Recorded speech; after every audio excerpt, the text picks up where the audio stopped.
Our story begins with a man who has run the world's largest shop for 5 years, yet not a single customer has ever walked through its doors. And yet, every day, crowds of workers push carts of water buckets out, only to return with massive piles of silver. This is the city's largest water station, earning 10,000 silver taels a month just by selling water. But who could have guessed its secret? 5 years ago, the wealthy man we see now was actually a beggar on the verge of starvation, just as he was drawing his last breath. The ninth prince, Pei Qingfeng, suddenly tracked him down. It turns out the prince had his eye on the ancestral jade pendant tucked in the beggar's robes. Rumor had it the jade held a path to immortality. Knowing he couldn't keep such a treasure, he simply demanded a life of wealth and honor in exchange. To his surprise, Pei Qingfeng agreed instantly, and he became the prince's retainer, expecting a lifetime of luxury and fine dining. That was the plan, at least, until one day 5 years later, when Pei Qingfeng suddenly asked him a very strange question. The prince asked if he would want the jade back if it were offered. Without a moment's hesitation, he refused. He told the prince that if he took it, he'd have to repay his kindness. Why? Just last year alone,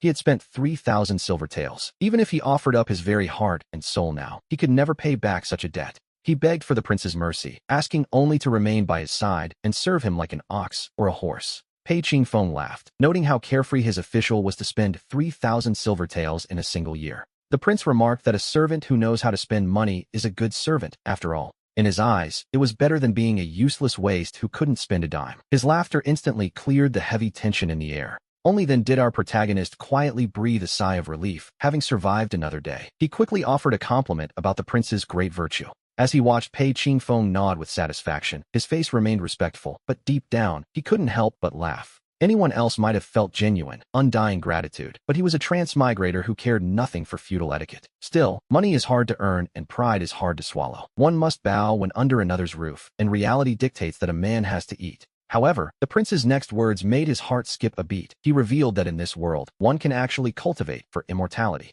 Pei Qingfeng revealed that he had already contacted an immortal, and apparently, this divine being had recently expressed a desire to meet him. He immediately caught the underlying hint in the prince's words. Pretending to be terrified, he stammered that he was merely a common mortal. He wondered aloud how he could possibly deserve an immortal's attention, but the prince noted that his ancestors possessed a predestined affinity with the divine. The prince pointed out that while the immortal should have sought him out, he had already chosen to sell the jade pendant. Was that not the case? These words made him feel incredibly uneasy, but as a mere retainer with no choice in the matter, he could only bow and agree. The prince then told him to collect 1,000 silver taels from the treasury, claiming he always rewarded loyalty and punished failure fairly. Naturally, the prince wouldn't mistreat him. This casual reward alone was enough to feed tens of thousands of refugees for half a year. 3 days later, the palace was decorated for a grand festival. Pei Qingfeng stood at the front, dressed impeccably to welcome the immortal's arrival. Meanwhile, our protagonist was squeezed into the distance with a crowd of merchants, serving as mere background scenery as he watched from afar. Suddenly, a rift tore through the clouds, and the stunningly beautiful fairy Yahello began her slow, graceful descent from the heavens. The entire capital fell silent for a heartbeat before erupting into cheers, as countless citizens instantly dropped to their knees in worship. Strangely enough, whether by chance or intention, the fairy suddenly turned her gaze directly toward the spot where he was standing. Everyone around him knelt in an instant, leaving him standing there like a fool, yet he found himself deeply mesmerized by her ethereal presence. He couldn't help but marvel at how wonderful it must be to become an immortal. By the time he snapped out of it, Yahello had reached the palace. Pei Qingfeng and his family stepped forward to greet her. Wearing the jade pendant on his chest, the prince introduced himself as the 9th son of the Pei family. Inside the palace treasury, despite the presence of enchanting dancers moving behind silk veils, Pei Qingfeng's eyes were fixed solely on fairy Yahello. Just as his heart began to race with excitement, Yahello suddenly reached out and pointed directly at the jade pendant he was wearing. The prince quickly explained that this was a stroke of luck he had received 5 years ago, following the guidance of a great master. The fairy remarked that seizing another's destiny is hardly a virtuous act. In response, Pei Qingfeng hurriedly produced a prepared jade scroll. He claimed that 3 years ago, an elder from her sect had already handed over the documents to change his fate. Fairy Yahello took the scroll to inspect it. The aura on the scroll indeed belonged to a sect elder, yet Fairy Yahello's eyes seemed capable of piercing through a person's very soul. She knew the great Jin royalty must have offered significant bribes for the sect to quietly allow the Liu family's jade to be stripped away. However, a 10,000-year-old sect taboo could not be brushed aside for private gain, so she commanded them to bring the Liu descendant forward. She wanted to see him in person. After all, the karma established 5,000 years ago was not something to be discarded lightly. She asked if they truly believed they could alter such fate in just 5 years, but Pei Qingfeng insisted he was no common thief. He claimed the Lu descendant had fallen into a life of beggary, and it was the family elders who decided to intervene. According to him, that was the only reason the opportunity was transferred to him. Besides, the Lu descendant was already here. Still, the fairy would not let private interests override ancient laws, and once again, she demanded to see the Lu heir immediately. She wanted to confirm the truth personally. Pei Qingfeng, feeling quite confident, ordered our protagonist to be brought before them. He believed that after so much training, he had his retainer firmly under control. Yunluo then looked down at the simple mortal standing there. She felt conflicted about whether reclaiming this destiny would actually benefit him, even though the Lu family were the chosen guardians. To be honest, a commoner could hardly compare to the powerful Pei Qingfeng, and she knew her own sect might not support the boy. With these thoughts in mind, Fairy Yunluo finally spoke, returning to the events of 5,000 years ago. She asked if he wished to hear about the karmic bond his ancestors had formed with her Dukhen sect. He humbly asked for her guidance. If the Lu descendant showed promise, he would be led onto the path of immortality. If not, he would simply be granted a lifetime of wealth and honor. But just as Fairy Yunluo was about to explain further, Pei Qingfeng couldn't help but interrupt, claiming he had already explained all of this to the boy long ago. He insisted the boy had given up the jade willingly, and even suggested that the Taoist emperor himself could testify to that fact. He placed a heavy emphasis on the emperor's title, causing Fairy Yunluo to frown slightly. If that were true, the choice was no longer hers. She could only pick up the jade scroll once more and begin to recite the words that would finalize the divine decree. The decree stated that the Lu descendant, having become a beggar through his own sloth, had fallen so low as to sell his family's karmic legacy. Therefore, his immortal destiny was to be stripped and given to the 9th son of the Pei family, who would then owe a debt of gratitude in return. Pei Qingfeng smiled, promising to follow the decree and petition his father, the emperor, to grant the boy a noble title as compensation. And so it was settled. Fairy Yunluo expected the boy to accept this with joy, yet we see him standing there, completely frozen in place. The light in his eyes slowly shattered, and only after a long silence did he give a quiet reply, for a beggar has no right to talk of ambition. He told himself that if given the choice again, he would still sell the jade. A man must survive first, and as for the future, he would either endure until death or wait for a single chance to rise with the wind. Fairy Yunluo, watching him, felt a bitter pang of guilt. It was her sect elders who had committed this injustice, yet she was the one playing the villain. Perhaps out of remorse, she offered him a red pill. She explained it was a life-preserving elixir from her sect, and that swallowing it would grant him a long and healthy life. 100 years of life was to be his consolation prize. Little did she know, however, that this moment would change everything. This single decision would bind her fate to his forever. As he stared at the red pill, something strange began to happen. His spiritual core throbbed with a faint, stinging pain, as if eating this pill would cause something vital to vanish forever. Was it his immortal destiny? Even if it were true, he wondered what a mortal like him could possibly do about it. It was just like before. He knew the jade was precious, yet he had been forced to hand it over all the same. Fairy Yunluo spoke softly then, assuring him she meant no harm, but explaining that because his destiny was stolen, his body was failing. Without this medicine, she warned, he likely wouldn't live past the age of 30. We see his fists tighten ever so slightly at her words. He realized then that his lifelong frailty was the direct result of his stolen fate. Pei Qingfeng, growing impatient, moved to decide for him.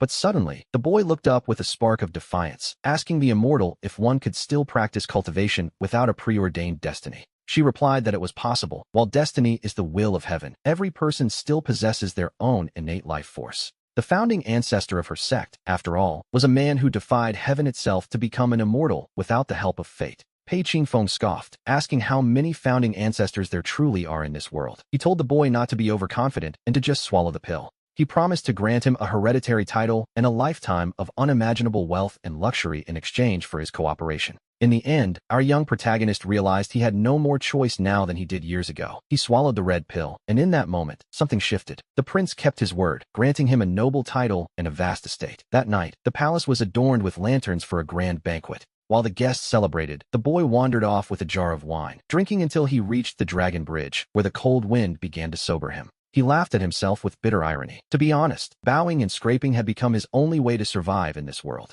But if one could live standing tall, who would ever choose to kneel? As expected, the cold night air took its toll on his frail body. By the next morning, he had fallen ill. Fortunately, he was now wealthy enough to afford the best doctors in the capital to treat him. Yet, he knew this money was merely a handout from the Pei family, and he was nothing more than their lapdog. He tightened his fists at the thought. A burning ambition suddenly flared in his mind. He told himself he was tired of being the helpless prey on someone else's chopping block. He could feel a surge of energy within him, likely from the red pill he had swallowed. He knew he had to seize this one chance at destiny. For now, however, he had to remain by Pei Qingfeng's side, playing the part of the loyal servant and fawning whenever necessary. He was just an ordinary man with no power to claim his own fate, but if this humiliation could bring a reward, he would endure it. As it turned out, that reward would arrive sooner than expected. We returned to the Dragon Bridge, where the atmosphere has suddenly changed. A group of armored soldiers was clearing the way with an air of absolute authority, signaling the arrival of someone important. One of the guards pointed out to Fairy Yunluo that the Lu family estate was just a short distance ahead.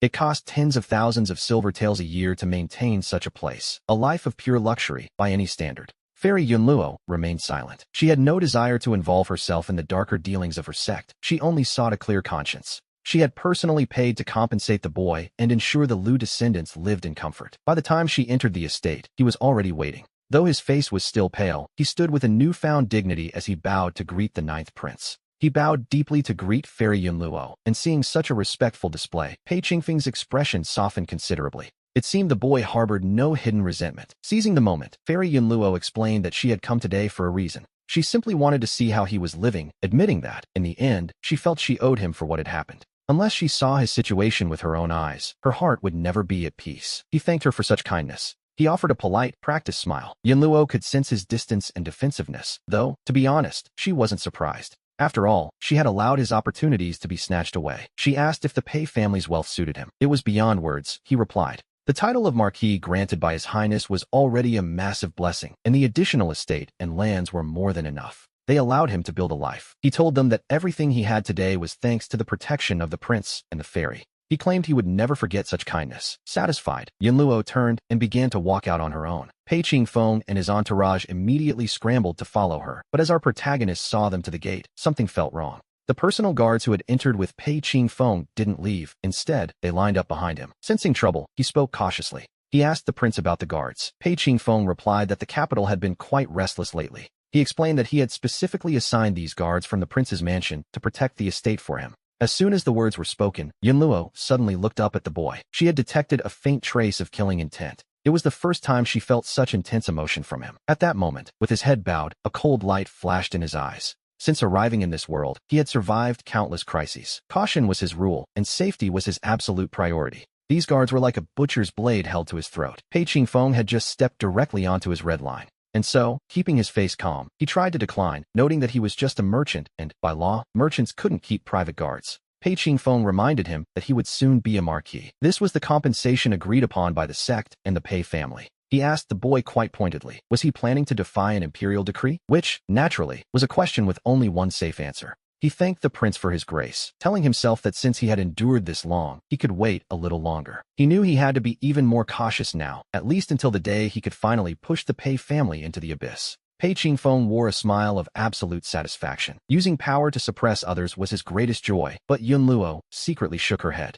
She felt this descendant of the Lu family was far too weak, but just as she turned to leave, a sudden ripple stirred in the air. We see that she possessed a divine ability called earthly hearing, which allowed her to capture the most vivid intentions of the human heart. However, because the immortal emperor had suppressed the heavenly Tao, she could only glimpse a person's single most powerful thought. The thought radiating from our protagonist was so intense it made her freeze in her tracks. When heaven is about to place a great responsibility on a man, it must first harden his heart and test his resolve. For the first time, she looked at him with genuine seriousness. How could a mere mortal possess such spirit and resilience? Her master had once told her something she hadn't fully understood until now. The great Tao was not the exclusive property of cultivators. Even ordinary mortals could speak profound truths. She wondered if he was the karmic opportunity she needed for her worldly training, and since she had gained insight, she felt compelled to repay him. And so, she reached out her hand toward him, offering to teach him a cultivation technique as a gift. It would serve as proof of his status as the Lu family heir. He reasoned that if she wanted to harm him, she wouldn't go to such lengths.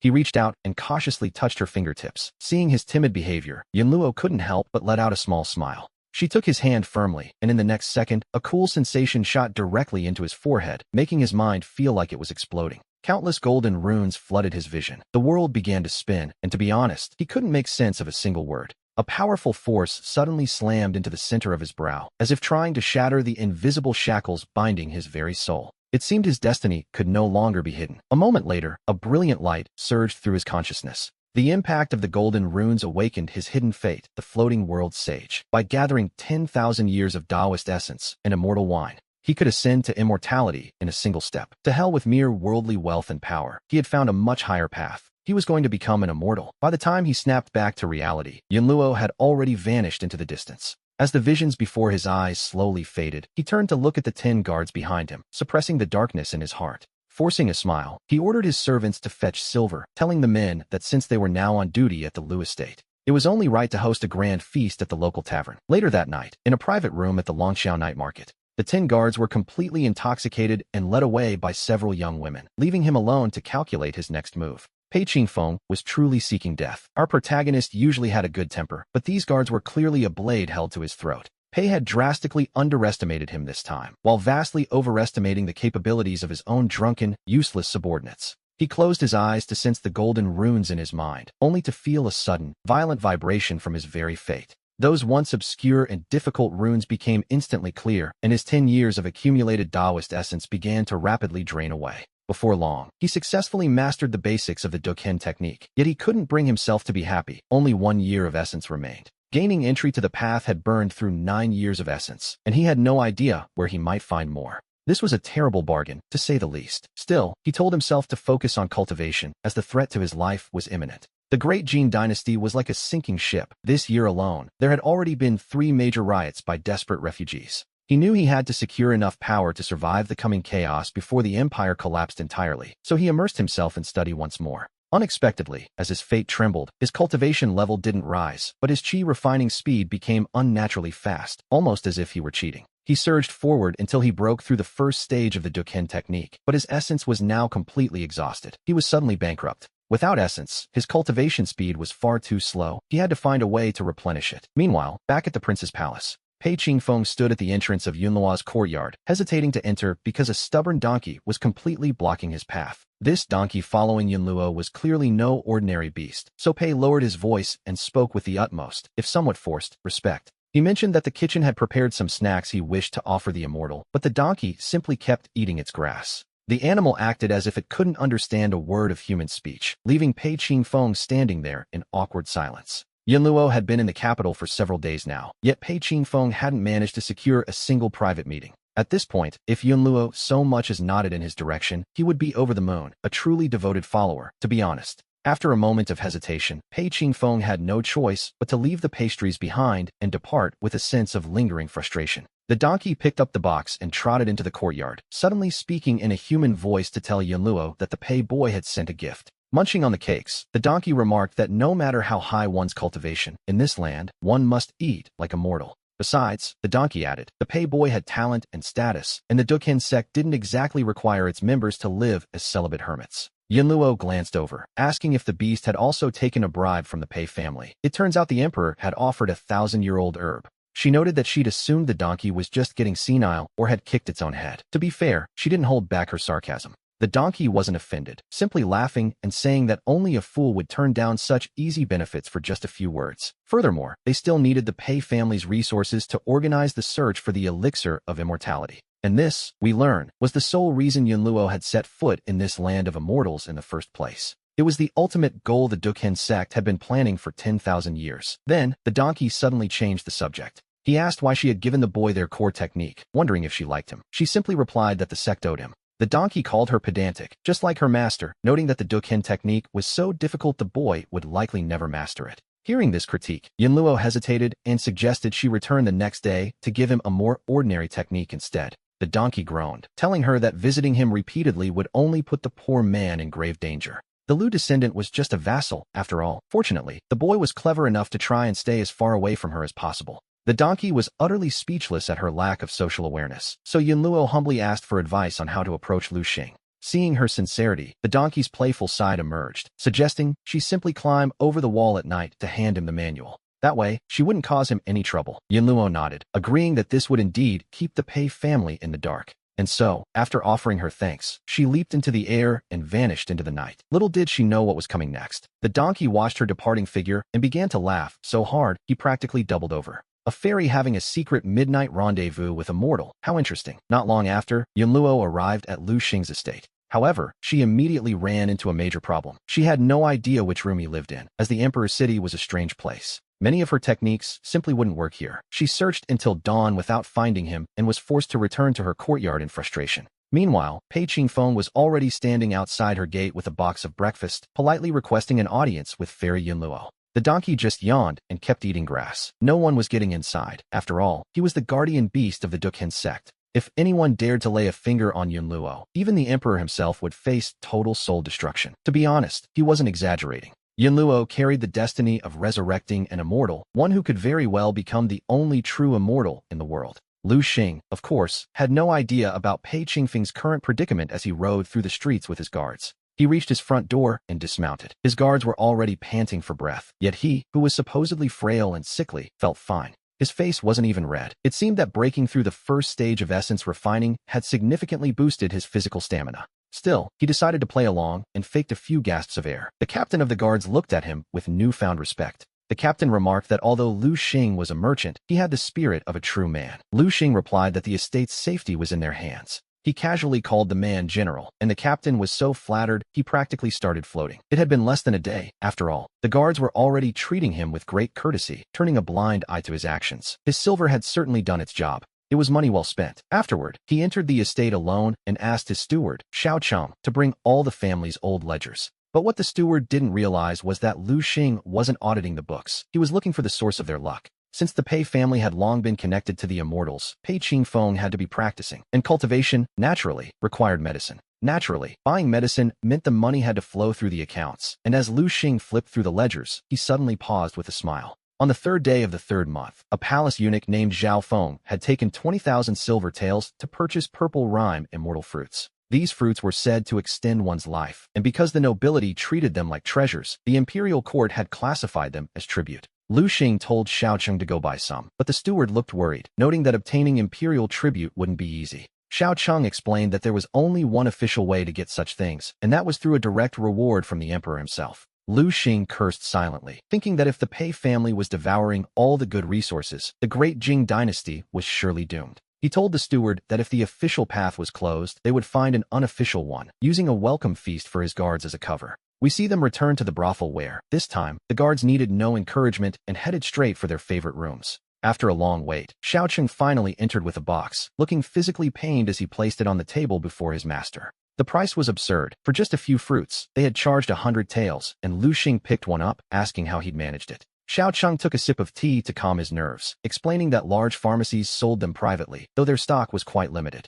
He suggested that if Lu Xing wanted more, he would have to find the biggest slave trader in the market, a man known as Old Poison. Lu Xing placed a fruit in his mouth, and a moment later, his inner fate vibrated as his Dao luck increased, though not by a full year. It was exactly as he had suspected. Cultivation was not nearly as unreachable as the common people were led to believe. The elites of Great Jing had long ago found their own secret ways, and with that thought, he swallowed the remaining 9 fruits. However, his Dao luck still hadn't reached a full year, so he ordered Xiao Cheng to go back and find Old Poison once more. He requested another 5,000 taels worth of fruit, reminding the steward to be discreet since they were dealing in stolen tribute. One might expect the transaction to go smoothly, but upon reaching the market, Old Poison immediately decided to hike up the price. After a long bout of haggling, they finally settled on a price of 18 taels per fruit. To be honest, it was still a robbery. Xiao Cheng's heart ached as he handed over 2,000 taels in banknotes, finally leaving with 100 of the precious immortal fruits. This was merely a deposit from both parties, with the remaining balance to be settled once the goods were safely delivered to the Lu residence.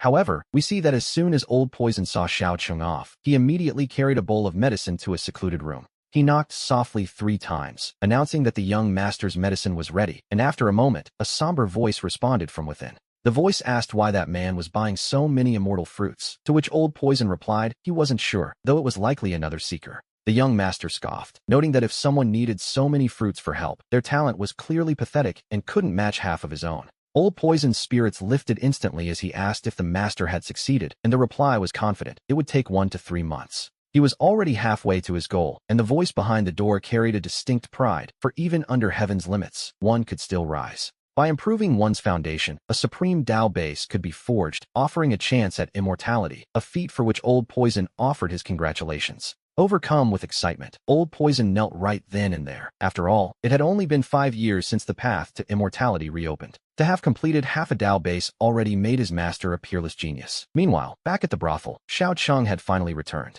He vented his frustration about the price hike, but Lu Xing simply noted that money wasn't the issue as he began stuffing the fruits into his mouth. Each handful was worth hundreds of taels, wealth an ordinary person couldn't earn in a lifetime, and he continued until the very last fruit was gone. His Dao luck finally reached 2 years, though spending 5,000 taels for only a fifth of what Yin Luo's pill provided felt like a poor trade. This wasn't just a waste of money, it was a drain on his very life, yet he hoped the second level of his technique would grant him greater power. He sat cross-legged on the floor to begin his cultivation, feeling his Dao luck pour out instantly. To be honest, without it, he would be lost. Without using Dao luck, it would take him 10 years to reach the second level, and since the first realm alone had 9 stages, the path felt torturous. At that same moment back at the Lu residence, Yin Luo stood upon the eaves once more, certain that the room below belonged to Lu Xing. And yet, he was still nowhere to be found. By the time the sun rose, Lu Xing's Dao luck had been completely exhausted. But his foundation had finally broken through to the second level. Of his original 10,000 taels, 8,000 remained after the recent payment.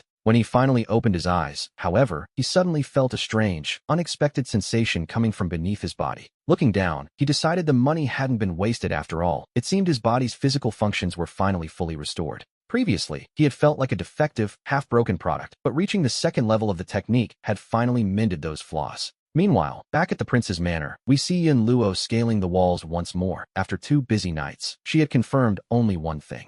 Lu Xing simply wasn't staying home at night. Just as she was about to return to her room in frustration, an annoying voice called out from behind. The moment Pei Qingfeng caught sight of her back, he began waving excitedly. It had been 3 long days since he last saw his immortal lady. However, Yin Luo found him utterly tiresome and noisy, and she prepared to keep walking toward her quarters without a second glance. But then, Pei Qingfeng suddenly shouted at the top of his lungs, claiming he was there specifically to discuss official government business. He mentioned he had already summoned manager Lu to the manor to wait for her, which finally caused Yin Luo to stop in her tracks. She asked why he had been called. She initially feared her nightly prowling had been discovered, but Pei Qingfeng's answer was quite different. He explained that Lu was the head of the water department and the city's top expert on water veins, adding that if she didn't like him, he would replace him instantly. Yin Luo gave a slight, subtle nod, which, to be honest, was more than enough for the prince. That tiny gesture made Pei Qingfeng beam with joy. He believed that if he could win her favor, his father would name him crown prince. The emperor had even hinted he might abdicate early, a promise that served as the ultimate motivation for the young man. He was becoming increasingly obsessed with playing the devoted servant. Not long after, in the main hall, Lu Xing was waiting obediently with the others. Suddenly, a stunning figure appeared around the corner. As he looked up, their eyes met, and both of them froze for a moment. In the next second, his heart skipped a beat. He worried he might have exposed his new second-level cultivation, so he quickly looked down. He immediately used a technique to mask his internal energy. Sure enough, when Yin Luo attempted to use her spiritual sensing, she found that he had seemingly erected a high wall around his mind. His blatant resistance and avoidance left her feeling rather annoyed. She couldn't remember the last time she'd been treated this way, yet she couldn't blame him. She still felt she owed him a basic cultivation manual. He bowed deeply to greet the 9th prince and the immortal Yin Luo, his formal salute cutting right through her wandering thoughts. Pei Qingfeng followed closely behind, stepping directly in front of us to block the way, while mentioning he'd heard Lu Xing was spending all his time at the brothels lately. He suggested it was time for Lu to settle down with a decent family, a clear attempt to make him look pathetic in front of Yin Luo, though Lu didn't mind at all. After all, visiting those places was just a performance for their benefit. The more pathetic he seemed, the safer he was. So, he simply bowed his head in submission. He agreed with the prince's lecture, but the moment the words left his mouth, Yin Luo cast a deep, piercing gaze at him that sent a chill down his spine. Then, with a single sentence, she exposed his secret. His body was pure, and his vital energy remained untouched. Now, it was her turn to feel a bit of resentment. She had spent the entire night shivering on a rooftop while he was supposedly sleeping in a brothel, yet his vital essence was perfectly intact. She wondered why he would even go to such a place. Subconsciously, she tried to use her divine hearing, but she couldn't catch a single one of his thoughts. Instead, she picked up a wave of restless, vulgar thoughts from Pei Qingfeng standing right beside her, thoughts of marriage and carnal desires. In an instant, Yin Luo felt a surge of uncontrollable disgust. She knew mortals had certain, worldly appetites, but she hadn't realized they were quite this unsightly. Sensing the atmosphere turning sour, Lu Xing quickly bowed again, hoping to steer the conversation back to the matter at hand. He noted that the noble sons had been waiting for a long time, suggesting the prince and the immortal take their seats to avoid further exhaustion. Pei Qingfeng was quite pleased by this humility, feeling like a powerful superior once again, thanks to Lu Xing's submissive attitude. He immediately turned to flatter Yin Luo, inviting her inside, but she didn't pay him the slightest bit of attention, which, to be honest, was becoming a pattern. She kept her eyes fixed on Lu Xing, only to find that the mental walls around his mind had grown even stronger, leaving her feeling increasingly frustrated. She had no choice but to endure it and walk into the hall. Meanwhile, Lu Xing had already slipped into the crowd, perfectly blending into the background. It seemed this descendant of the Lu family was as slippery as an eel. Inside, Pei Qingfeng began his polite introductions of the various noble heirs. However, Yin Luo cut him off immediately, stating she only cared about the matter of the water veins. Pei Qingfeng quickly laughed it off and agreed. He ordered Lu Xing to step forward and answer the lady's questions. Yin Luo looked at him and asked how many wells were in the city and how they differed. He replied that there were 1,200 wells in total, though he learned that most of them provided only bitter, low-quality water. That water required a full night to settle before it was drinkable. Only 200 were clear water wells, and fewer than 80 offered sweet water. She noted that sweet water was a favorite of the palace nobles, and then she demanded to see the best sweet water well in the city. Lu Xing explained he had already ordered the finest water to be brought to the palace, freshly drawn this morning, but Yin Luo simply shook her head. She shared a detail we find quite interesting. If well water sits for over an hour, its spiritual energy dissipates, making it impossible to trace its source. She wondered if the city's wells were spiritual springs. Lu Xing assured her he had arranged for fresh water to be delivered every half hour. Yin Luo was left speechless. This descendant of the Lu family was far more reliable than Pei Qingfeng, whose brain seemed to have been kicked by a donkey. Her previous frustration finally began to melt away, and she gave a quiet nod of approval. Seeing this favorable turn of events, Pei Qingfeng felt his pride swell as the head of the house, and he rewarded Lu Xing with 500 taels for a job well done. To the prince, 1,000 gold pieces was a small price for a smile. Lu Xing accepted the banknotes, calculating they could buy 20 spirit fruits. That amounted to about 6 months of cultivation progress, bringing his total savings to 8,500 taels. He was now at the equivalent of 8.5 months. He only needed a bit more to finally break through to the third stage. He hoped the third stage would finally grant him some much-needed self-defense, exhaling slowly to mask his excitement while bowing low in gratitude. He excused himself to check on the water, but the prince told him to stop referring to himself so humbly, as he would soon be a prominent figure. This statement caused the surrounding nobles to look at Lu Xing with newfound suspicion. Clearly, Pei Qingfeng was intentionally trying to elevate his status. Lu Xing immediately put on a look of being overwhelmed by such an honor, offering more thanks before finally making his exit. However, the moment he turned his back and stepped out of the hall, that look of pleasant surprise vanished, replaced by a flicker of disdain. No one noticed this sudden change in his demeanor, except for Yin Luo, who became even more convinced that this man was far from simple. A little later, Lu Xing reached the palace gates and tasted a spoonful of the well water, but his fate pattern remained completely unmoved. It seemed this meager amount of spiritual energy was of little use to him. Regardless, he carried a bowl of the water back inside. Yin Luo dipped her finger into the bowl, stirring the surface with a wisp of spiritual energy, and after a long silence, she asked for its location. He identified it as the Dragon Spring Well at the Dragon Bridge Water House. Naturally, the best well in the city was under palace control. She noted that Dragon Spring Well was likely the primary water vein of the capital, ordering Lu Xing to report any abnormalities immediately. He obeyed and retreated to his seat, hoping to fade into the background, but this time the surrounding nobles began to approach him. They were currying favor before he was even officially titled, such as the endless power and vanity that comes with a mere reputation. At dusk, we find Lu Xing standing before the Dragon Spring Well. The moment the sun vanished, the water began to churn violently. Countless fish surfaced, a strange phenomenon that had only appeared in the last year, prompting him to focus his spiritual energy into his eyes. The scene before him was staggering. The well water was shimmering with 7 distinct colors, and he quickly pulled up a bucket to investigate. He discovered the colors were just a thin layer floating on the surface, invisible to the nearby workers who went about their business normally.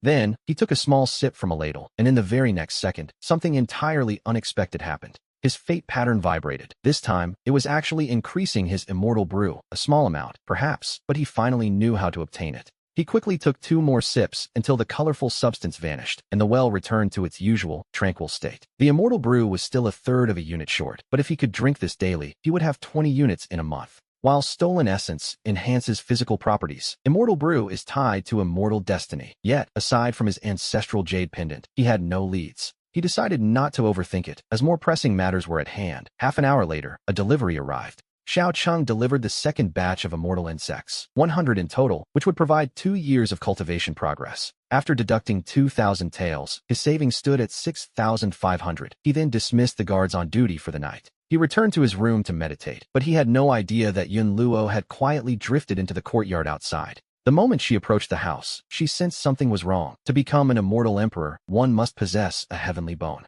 Normally, such cultivation requires a specific foundation, yet the air inside the room was thick with the scent of thousand addictions' spiritual energy. This meant Lu Xing had mastered the Duken sect's most difficult technique, quite a feat for a man whose immortal destiny had been stolen. To endure the pain of the heavenly bone while cultivating showed that his talent and willpower were, to be honest, truly exceptional. Reflecting on this, Yin Luo couldn't help but sigh. The elders of her sect had truly acted disgracefully, so she decided to offer him one more piece of advice. She reached out and tapped lightly on the door, but for some reason, there was no response for a long time, and the spiritual fluctuations suddenly vanished. Just as Yin Luo was about to knock again, a sudden sense of foreboding washed over her, and she threw the door open with a forceful push. To her surprise, Lu Xing had already leaped out the window to escape. Yin Luo's brow twitched as she wondered if this man was the reincarnation of a slippery eel. At that moment, we see Lu Xing sprinting at full speed along a pre-planned escape route, uncertain whether the late-night visitor was a friend or a foe. He reasoned that a solitary visitor in the dead of night likely harbored ill intent, but just as he congratulated himself on his speed, things took a turn.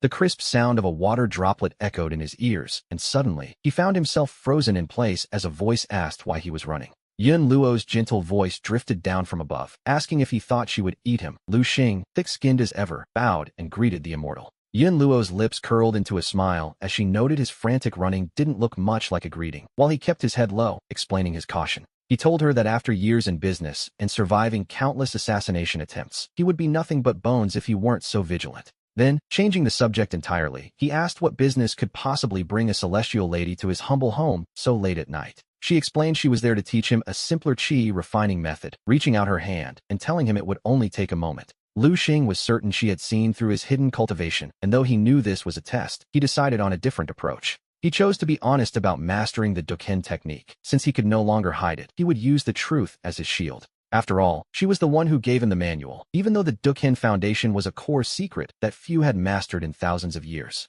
Her calm tone betrayed a hint of urgency as she asked him exactly how far he had progressed in his understanding of the technique. He gave a vague answer, claiming he only felt a single trace of qi in his dantian and asking the immortal to explain what it meant. He had intended to appear merely slightly talented, but to his surprise, she fell into a stunned silence that lasted for over a dozen breaths. Finally, she whispered the word initiated, looking at him with a complex gaze, shocked that he had actually succeeded where so many failed. No one had mastered the Duken method in a millennium, and his success meant he now had a legitimate path to enter the Duken sect. Yin Luo offered to recommend him as an elder upon entry, though deep down, she couldn't help but sigh at the situation. From his abilities to his character, Lu Xing had satisfied her completely, and now even his talent surpassed that of the Imperial Prince. The hardest part for her was knowing she should have been his guide. Lu Xing promised to consider the offer, but asked her to keep his secret. He didn't give a definitive answer. Since he couldn't hide anymore, he decided to use his talent as a shield to prove his true value.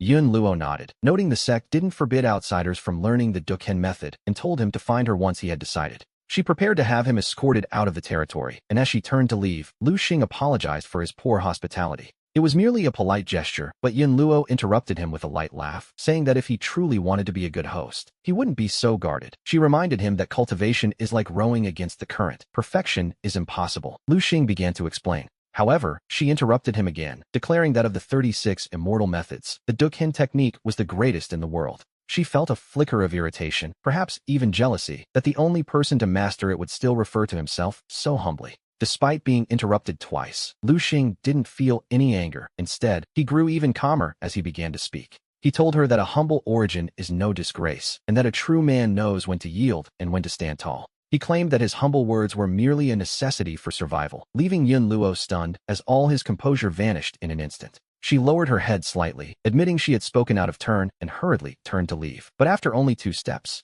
a sudden surge of spiritual energy erupted behind her. She turned back in disbelief, realizing he hadn't just initiated the technique. Lu Xing raised a finger, revealing he had already reached the first heaven of cultivation. As she said, perfection is impossible. But he knew that if he wanted to grow strong, he would eventually have to step into the light. So he spoke with a smile. He noted that mastering the first level of the Duken technique in 4 days should be considered top-tier talent. To be honest, he was holding back. He didn't dare mention he was already at the 2nd level, as that would be too terrifying. Yet even so, Yin Luo gasped that it was impossible. At that moment, a deep sense of unease took root within her. She knew that stealing the opportunities of a man like this would be a grave mistake. She realized that such a man would be a formidable enemy to the Duken sect. If the sect's guardian beast were here, he would likely be turned to ash on the spot. Yin Luo could only warn him with the utmost seriousness not to show the Duken technique to anyone else, especially the donkey and the attendants by her side. Otherwise, his death would be certain. He wondered if this was simply because he hadn't stayed by her side as they had expected.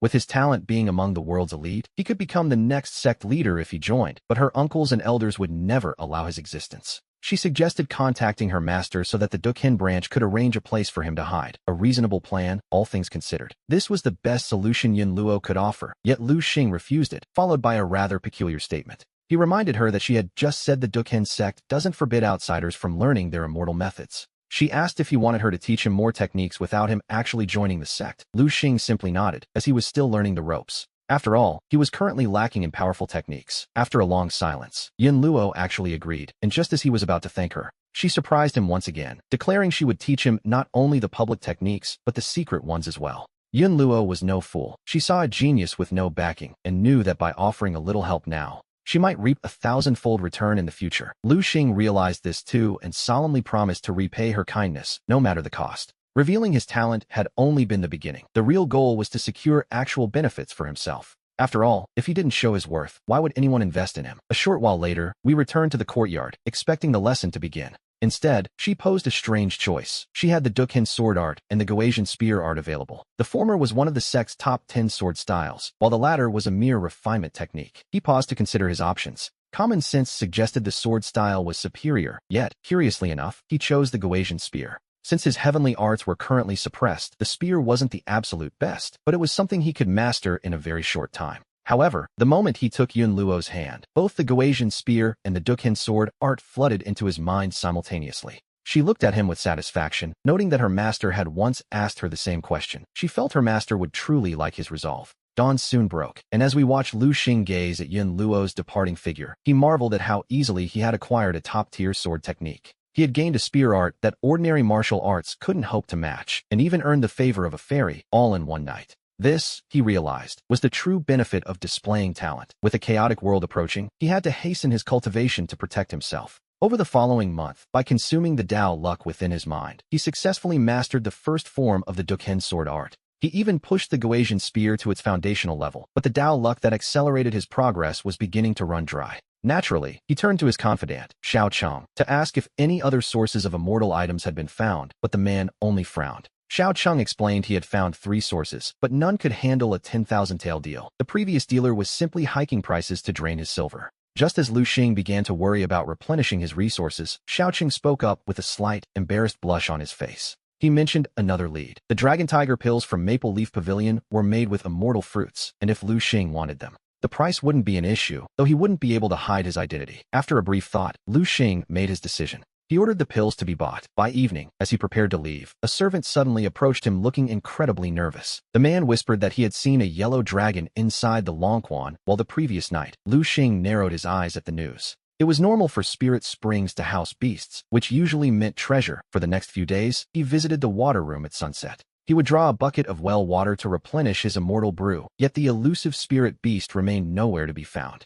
That was until one evening, when the weight of the bucket being pulled up by the servants felt unusually heavy. He ordered them to pull it up regardless, promising 10 taels of silver to each man, while he quietly stepped back to a safe distance. The mention of silver gave the servants a sudden burst of energy, but the moment the bucket broke the surface, their motivation vanished. The sight before them was enough to terrify anyone. A massive, monstrous serpent had its jaws clamped firmly onto the wooden bucket. As it thrashed violently from side to side, Lu Xing was the first to snap out of it, commanding his guards to kill the beast immediately. However, to his surprise, the usually brave palace guards were overcome with panic and began to flee for their lives. Fortunately, a couple of Han veterans who had retired from the battlefield managed to draw their blades and strike the beast. Seeing it could be wounded by mortal steel, Lu Xing felt relieved, yet he still ordered a retreat, intending to leave the rest to the prince's estate. Suddenly, the Dao luck within him began to vibrate, and the immortal brew mirror, usually so mysterious, became incredibly excited, filling him with a surge of energy. He drew a blade with a sudden, violent motion, and in a flash of cold light and a spray of crimson, the serpent's head was split wide open.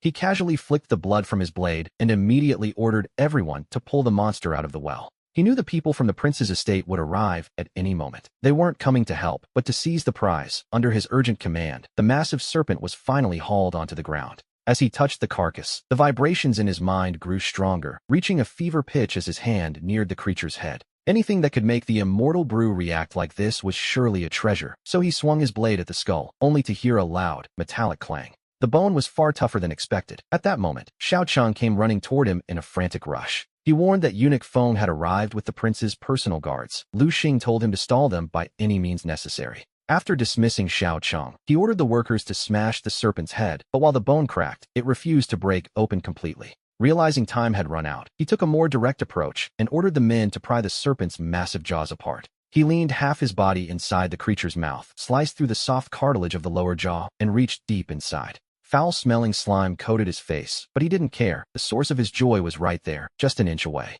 Just as the vibrations reached their peak, his fingertips finally brushed against a hard, solid object. In an instant, the immortal brew within him surged like a violent river, just as a sharp, shrill voice echoed through the courtyard. The voice demanded to know what he was doing, and before he could grab the treasure, he was seized by the prince's guards. Eunuch Feng looked down at him with disdain, asking why Master Lu was crawling inside His Highness's auspicious omen. He warned that ruining such a creature carried a heavy price. Lu Xing stared back coldly, suppressing a sudden, murderous impulse. In the end, Lu Xing simply explained that the monster had swallowed one of his jade pendants, and he was merely trying to recover it. He wasn't yet sure of the treasure's true value, and it wasn't worth the risk of a confrontation as Eunuch Feng looked down at him with disdain. The eunuch announced he was taking the auspicious omen to the prince, who was eager to present it to the fairy, and Lu Xing quietly stepped aside. He watched helplessly as the serpent was hauled away. An hour later, half the capital knew a prince had supposedly slain a dragon. It was hailed as a sign of divine destiny, and meanwhile, a very excited Pei Qingfeng arrived at Yun Luo's small courtyard.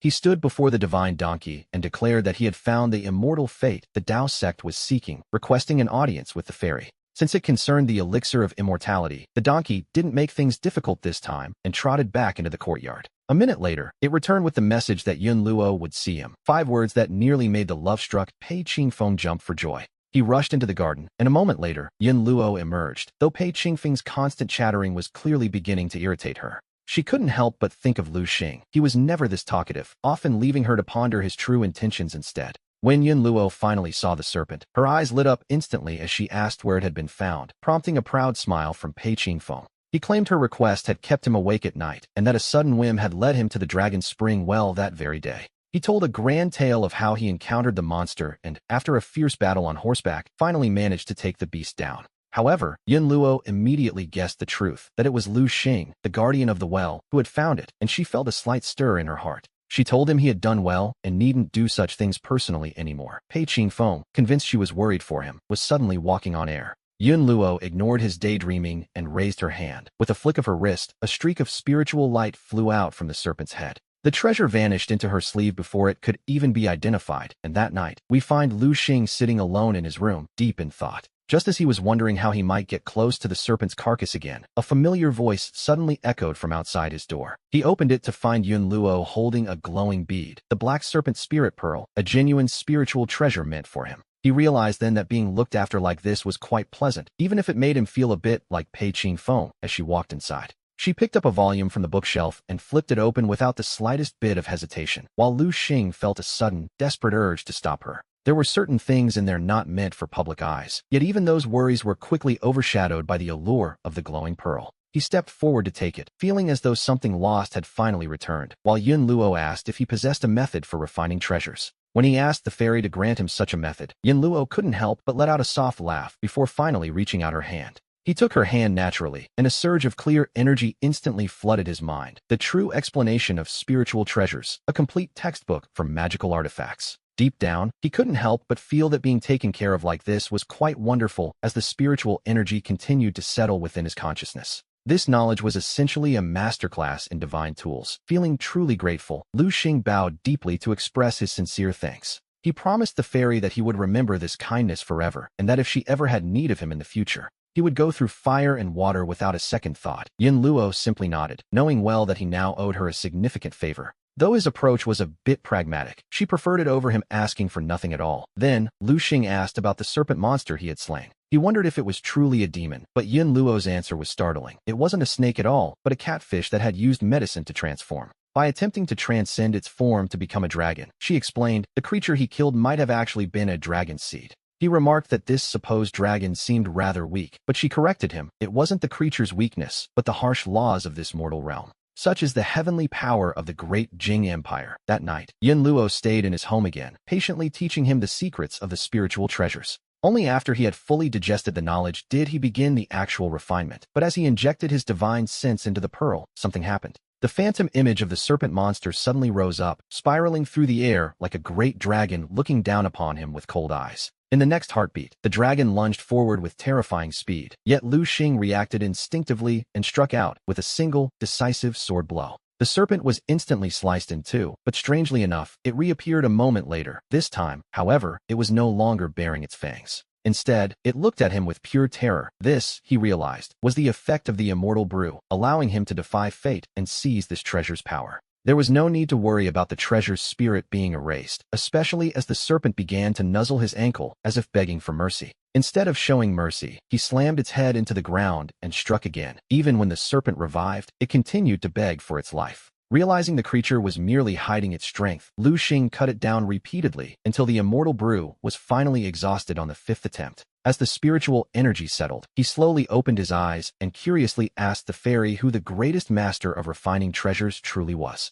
Yin Luo tilted her chin slightly, explaining that the famous Sword Mountain has a ranking of 132 master refiners. The top master can refine 39,000 swords in a single day, while the second takes 10 days per sword, and the third takes a month. He had thought his own one-day refinement was impressive, but it turns out there are people even more ridiculous than him, which is saying something. Yin Luo smiled, asking if he wished to be on that list, promising to take him there once he officially enters the cultivation world. Just as she finished speaking, a surge of spiritual energy erupted, and Lu Xing wondered aloud if he might just be talented enough for that second rank. Yin Luo didn't answer immediately. She was busy wondering if anyone in this world truly possessed the talent to refine a treasure in a single day. Her gaze drifted to a poem he had written, where the lines spoke of the sea reaching the sky and the mountain lamps bending to his will. Perhaps his habit of hiding his strength wasn't just caution, but a pride so deep he didn't care for others' approval. Then, at dawn, Yin Luo departed. We see him examining the black snake pearl, which had finally submitted completely, granting him the power to control water and defend himself.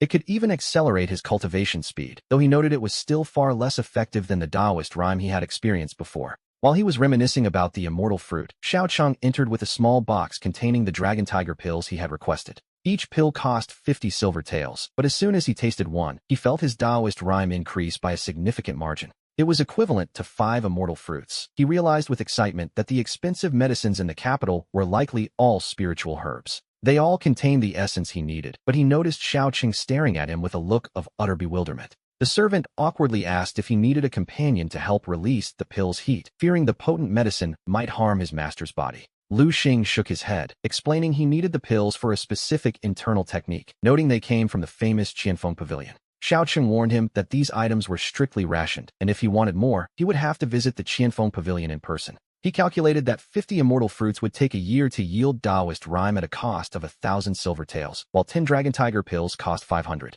With 10,000 taels still in his pocket, he realized he needed to spend them quickly. Only in the capital could one actually buy spiritual medicine with coin. Lu Xing weighed the remaining banknotes in his hand. 8,500 taels seemed like a lot, but against the cost of spiritual medicine, it was a mere drop in the bucket. A single dragon tiger pill cost 50 taels, yet it only provided a meager tenth of a unit of the Taoist rhyme he so desperately needed. This meant that to gather a full year's worth of energy, he would need at least 500 silver taels just to purchase 10 pills. And to break through to the third level of the Duken Dao Foundation, he estimated he would need at least 6 more units of that precious rhyme. That translated to 3,000 silver taels. Once he finished the math, he couldn't help but gasp at the sheer absurdity of the price. Cultivation, it seemed, was hardly a path for ordinary mortals. It was a road to heaven paved entirely with stacks of silver. But with the arrow already on the string, he had no choice but to move forward. Soon, we find him at the Qianfeng Pavilion in the capital's busiest district. By day, it was a den of luxury for high-ranking officials, but as night fell, it transformed into a hidden market for a very different kind of trade. Dressed in an inconspicuous gray robe, he blended into the evening crowds of the East Market, following the path Xiao Cheng had prearranged for him. He bypassed the main entrance of the pavilion entirely, entering through a secret door in the back alley where a limping guide was waiting. The guide led him through a pitch-black tunnel in total silence, where oil lamps hung every 10 paces along the damp walls. The flickering flames stretched his shadow into strange shapes, and all the while, he carefully memorized every fork and turn in the path. This was an instinct honed over years of living on the edge of life and death. Always leave yourself a way out of a strange place. To be honest, it was this iron rule that had kept him alive this long. After walking for the time it takes an incense stick to burn, the path opened up. A massive underground hall appeared before his eyes, brilliantly lit and humming with a quiet, tense energy. In the center stood a giant mahogany table where 7 or 8 people were already seated, including wealthy merchants in fine silks. There were also rough travelers in plain clothes, and even a coughing old man in Taoist robes. Lu Xing found a quiet corner and sat down. He tried his best to remain unremarkable, though his gaze quietly swept over everyone in the room, measuring the potential danger. He tried to gauge the depth of the waters here by their expressions, just as the limping old man struck a bronze bell on the table. The crisp ring brought an immediate silence to the room, and a middle-aged man in a dark green robe stepped out from behind a screen. He was thin with high cheekbones and sharp, triangular eyes that gleamed with shrewdness, introducing himself as a representative of the Guishu Society. His name was Zhou, and he asked to be called Manager Zhou. He got straight to the point, explaining that the rules for tonight's trial were simple. Each person present would demonstrate their ability to refine spiritual medicine, and the one who performed the best would be rewarded. They would gain access to the Guishu Society's exclusive supply channels, a prospect that made Lu Xing's heart skip a beat. This meant no longer being restricted by the limited stock of ordinary pharmacies. It meant a steady, endless stream of Taoist rhyme. However, he knew that nothing ever fell from the sky for free. If the Guishu Society was offering such a prize, their demands would be high. As the trial began, we see that the room was full of hidden masters. The coughing old man in the Taoist robe was the first to step forward. He pulled a dark red pill from his robe, swallowed it, and began his breathing exercises, in less time than it takes to drink half a cup of tea. The pill was completely refined, and a faint ripple of spiritual energy pulsed around him, earning a satisfied nod from Manager Zhou. This was a Guiyuan pill, which usually takes an ordinary cultivator 2 hours to refine, yet this old man had finished in mere minutes. He was truly a master. Next was a merchant in fine silks whose speed was slower, but whose technique was far more unusual. He managed to refine 3 pills simultaneously, a feat that left the rest of the audience clicking their tongues in genuine amazement. When it was finally Lu Xing's turn, he took a deep breath and placed a single Dragon Tiger pill into his mouth. The moment the pill reached his stomach, his internal fate began to vibrate violently, and the Taoist rhyme flowed into his dantian like a stream. The entire process took less than 10 breaths before the pill was entirely consumed, plunging the room into a deathly, shocked silence. Manager Zhou's triangular eyes widened as he stared at Lu Xing, his gaze fixed as if he were looking at a rare and priceless treasure. Lu Xing had intentionally suppressed his cultivation level to appear as a mere qi refiner, but even with that restraint, his refinement speed was enough to shatter everyone's expectations, and Manager Zhou immediately declared him the winner of the night. He was invited to the back hall for a private discussion, a space much smaller than the front but far more refined. The purpose of this meeting was clear. The shelves were lined with ancient relics, and a censer of agarwood burned in the corner. A strange medicinal fragrance drifted through the smoke as Manager Zhou personally began his investigation of our protagonist. His attitude was 10 times warmer than before as he subtly probed for Lu Xing's background, who claimed to be a simple merchant. He explained he had merely stumbled upon some cultivation methods. Zhou didn't push, instead revealing more about the Guishu Society. We learned that the Guishu Society has operated within the borders for years, posing as a mere guild of medicinal traders. In the shadows, however, they were scouring the world for rare elixirs and even smuggling precious materials from overseas. The Dragon Tiger pill was merely their most basic entry-level medicine. Their true treasure was something far more significant. It was the 9-turn soul-returning pill, a top-grade elixir said to grant a century of Taoist rhyme upon consumption. It was the ultimate treasure for any cultivator, and hearing this, Lu Xing's heart skipped a beat. A century of rhyme was no small thing. It meant he could break through from the 3rd stage of Taoist opportunity to at least the 5th, right under Pei Qingfeng's nose. He would finally possess enough power to protect himself or even strike back, yet his expression remained perfectly calm. He simply nodded, showing a mild interest, which was enough for Manager Zhou to make his next move. He invited Lu Xing to the headquarters in 3 days, where a high-ranking figure would meet him in person. If he could pass the final test, not only would the supply channels open to him, but much more would follow. Even the 9-turn soul-returning pill would not be out of his reach, or so the manager claimed. Lu Xing naturally agreed, though deep down, he was already calculating the risks of dealing with such a secretive group. Why would they be so generous to a stranger, unless they weren't interested in him, but in something he possessed? 3 days later, he arrived as promised at an unremarkable residence in the west of the city. This was the Guishu Society's headquarters, simple on the outside, but a hidden world lay beyond its 3 secret doors. After passing through a long corridor filled with hidden traps, we finally reach a secret chamber at the very back, which is surprisingly small. The 4 walls are covered in dense, intricate runes, and in the very center of the room sits a solitary stone table. On the table rests a crystal ball the size of a fist, with a faint, flowing light swirling deep within its core. Manager Zhou stands respectfully to the side, informing Lu Xing that the VIP will arrive shortly while our protagonist examines the runes. Suddenly, a wave of anxiety washes over him. His intuition, sharpened by his unique fate, warns him that some hidden danger is approaching. The door to the chamber is pushed open, and a middle-aged man dressed in a black Taoist robe walks in with slow, deliberate steps. He has an elegant face and a long, thin beard, looking very much like a well-read scholar or a humble teacher. However, his eyes are terrifyingly deep, as if they can see through a person's soul, and he stops directly in front of Lu Xing. He studies Lu Xing for a long time before his lips slowly curl into a meaningful smile, calling him a descendant of the Lu family. He claims Lu Xing's fate is quite interesting and offers a deal. He will help him achieve immortality in exchange for one favor. Lu Xing's heart shakes. He wonders how this man knows his identity and what he means by his fate being so interesting.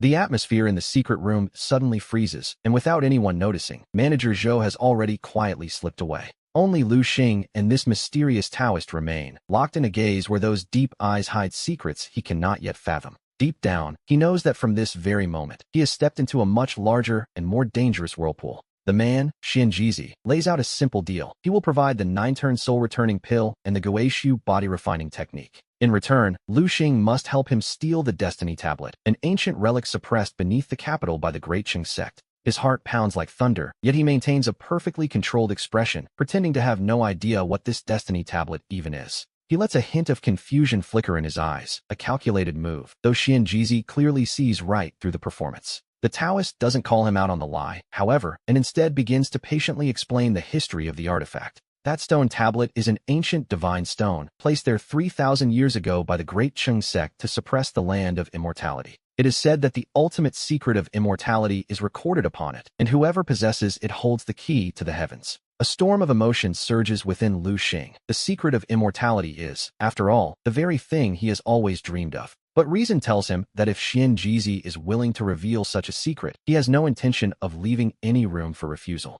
He lowers his head in thought for a moment, then looks up with a smile that suggests he is utterly overwhelmed by such an honor. That smile carries just the right amount of greed and excitement, leaving not a single flaw for the Taoist to detect. Xianjizi is clearly satisfied with this reaction, and he immediately produces a golden pill the size of a pigeon's egg to offer him. A faint spiritual light flows across the pill's surface. Just holding it in his palm makes Lu Xing feel his inner fate vibrating wildly. This is the 9-turn soul-returning pill, which can directly increase one's Taoist luck by 100 years once fully consumed. The Taoist explains that the pill can only be fully refined after the deal is complete, offering only to unlock the first seal for now. To give him a taste of the benefits, he hands it over. Lu Xing's fingers tremble slightly, a mix of genuine shock and careful acting. He knows perfectly well that this pill is both a bait and a shackle. Once he swallows it, there will be no turning back. Without hesitation, he places the pill in his mouth right in front of Xianjizi, and the moment it enters his stomach, things change. A warm current surges through his limbs and bones, and we see his very fate begin to shake with incredible intensity.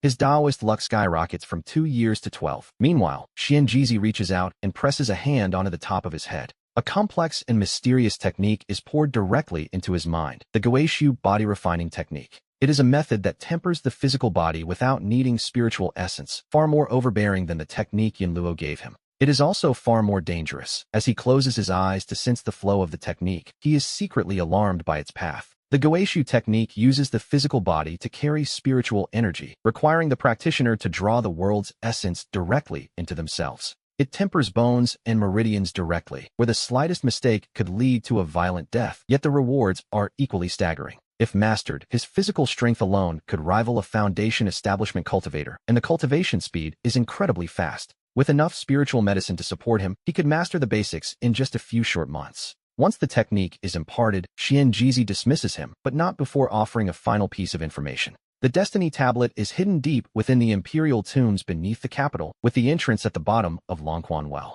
Du Qingzong has placed heavy restrictions there. With Lu Xing's current cultivation, it will take at least half a month to break them. The Taoist gives him exactly 15 days, promising to come and claim the Destiny Tablet personally once the time is up. As he leaves the Guishu Society headquarters late at night, the cold wind of the empty streets whistles through his collar. He isn't tired at all. The mention of the well reminds him of the giant serpent he killed not long ago. He recalls the colorful, mystical glow at the bottom of that well. It seems the ancient site held a much larger secret. For the next 3 days, he maintains his routine at the water house, skillfully dodging Pei Qingfeng's prying eyes. By night, he dives into Longquan Well to scout the path. The underwater tunnels are far more complex than we might expect. That serpent was clearly no ordinary beast, having carved out countless branching paths throughout the depths. Some tunnels have collapsed while others lead even deeper, but he uses the Spirit Pearl's power to navigate the currents. On the third night, at the very bottom of the waterway, we see him finally discover a set of man-made stone steps. The stairs descend into the dark, flanked by walls covered in ancient runes he has never encountered before.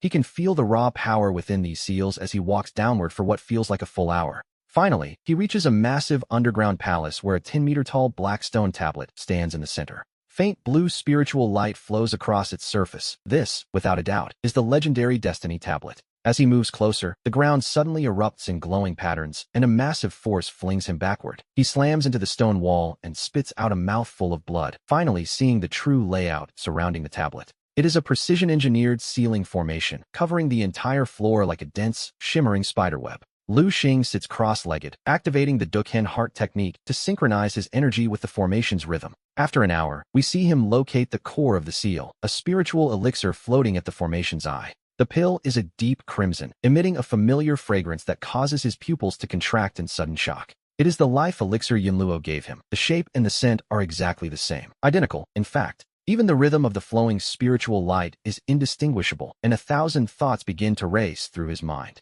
Yunluo had told him this was a life-saving gift from the Duken sect, meant to ensure he lived a long life. But he never mentioned that this pill was the key to breaking the seal the Duken sect placed in the tombs. They gave Yunluo the elixir just so he could hand it over personally. Was this truly a coincidence, or something more? Deep down, he begins to wonder if he is merely a pawn on a much larger chessboard. He suppresses the turmoil in his heart and decides to withdraw from the Imperial tombs for now. He needs time. He must uncover the elixir's true secret. By the time he climbs out of Longquan Well, dawn is nearly breaking. There, he finds a white-clad figure standing by the well. Yunluo, his back turned, casting a long shadow in the moonlight. Without turning around, Yunluo's voice carries clearly to him, asking where he has been these past 3 nights. Alarm bells ring in his head, yet he remains calm, claiming he simply couldn't sleep and went for a walk. Yunluo finally turns, his clear eyes staring directly at him, hiding emotions that are difficult to read. He reaches out and places a hand on Lu Xing's chest. The icy coldness of his palm sends a shiver through him. In the next moment, an invisible force probes his consciousness as Yunluo uses his divine hearing to read his thoughts.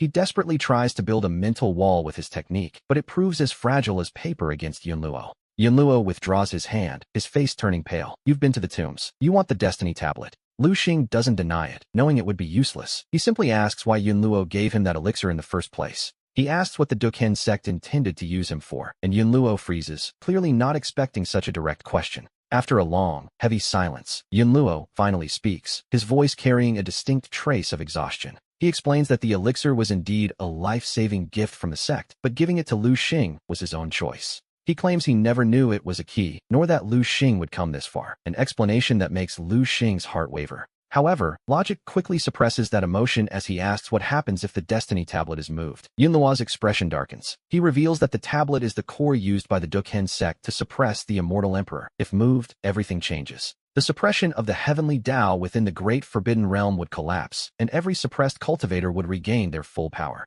We learn that Pei Qingfeng has secretly consumed vast amounts of spiritual medicine, his power held back at the Qi refining stage only by the Tao. Once that pressure vanishes, he will immediately break through to the foundation establishment stage without a moment's delay. With that power and the influence he wields, no one in the entire capital would be able to stand against him. Hearing this, Lu Xing feels a chill run down his spine. Xuanjizi had conveniently left out these rather important details. It seems the old man doesn't care about the fate of the realm or Pei Qingfeng's coup. He only wants the Destiny Tablet. Just as Lu Xing is about to speak, a bone-chilling cold strikes from behind as a dark figure lunges from the shadows. The speed is so immense that he can barely react, only managing to instinctively twist his body to the side. Suddenly, we see Yunluo step in front of him, taking the full force of Xuanjizi's palm, strike directly to his chest. He is sent flying like a kite with a broken string, crashing violently against the stone railing of the well. A spray of blood erupts, looking startlingly vivid under the pale moonlight as Lu Xing rushes to support him. Feeling Yunluo's aura wither instantly, Lu Xing looks up and glares at Xuanjizi with eyes filled with absolute murderous intent. Xuanjizi doesn't even spare him a glance, keeping his eyes fixed on the fallen Yunluo instead. With a meaningful smirk, he reaches out, and the natal elixir tucked in Yunluo's robes flies out into his hand. The pill lands firmly in his palm, and he holds it up to his eyes for a moment, his gaze filled with the smug satisfaction of a man who has finally won. He looks down condescendingly at Yunluo, who lies in a pool of blood, before turning that chilling, shadow-filled smile toward Lu Xing. Zuanjizi vanishes into the night with the unconscious Yunluo, and though Lu Xing struggles to give chase, his body refuses to cooperate. A sharp pain flares in his chest, and looking down, he realizes at least 3 ribs are broken and his internal organs are badly shaken from that single strike. Gritting his teeth, he forces himself to stand, dragging his broken body toward the city center with grim determination. He has to find a way to save Yunluo, but as he nears Dragon Bridge, we see the horizon ahead glowing with the light of 100 torches. A squad of armored soldiers is searching the streets, their leader holding a portrait that Lu Xing manages to catch a glimpse of from a distance. His heart sinks instantly. The face on the poster is his own, and the crime listed is conspiring with demons to murder the immortal Yunluo. Zuanjizi's move is truly ruthless. Not only has he taken Yunluo, but he has branded Lu Xing a traitor to ensure he has nowhere to turn. Pei Qingfeng was already wary of him, and with this new accusation, he will undoubtedly do everything in his power to pull Lu Xing up by the roots. He turns and ducks into a narrow alleyway, using his intimate knowledge of the terrain to navigate through the suffocating darkness. The heavy footsteps of pursuers soon echo behind him as torchlight floods the alley entrance, but he doesn't make a run for the city gates. The plains outside offer no cover, so instead, he doubles back toward the complex network of waterways around Dragon Bridge. The bridge tunnels and hidden channels are the places he knows best. After all, he spent 5 years hiding in these very waters. Every secret drain, every sluice gate, and even the position of every stone slab is etched into his mind as the pursuers close in. Pei Qingfeng is leading the hunt personally, mounted on a tall horse with at least 50 elite guards from the prince's manor following close behind. The torches turn the long street into a scene as bright as day, yet Lu Xing remains remarkably calm despite the pressure. At the first fork in the path, he intentionally reveals himself, luring the soldiers into the most labyrinthine section of the Dragon Bridge waterways. It is a maze of interconnected tunnels and hidden conduits where any outsider would be lost. As the first guard catches up, Lu Xing remains hidden behind a bridge pier, his Gauasian spear thrusting out silently and piercing the gap in the man's armor with lethal precision.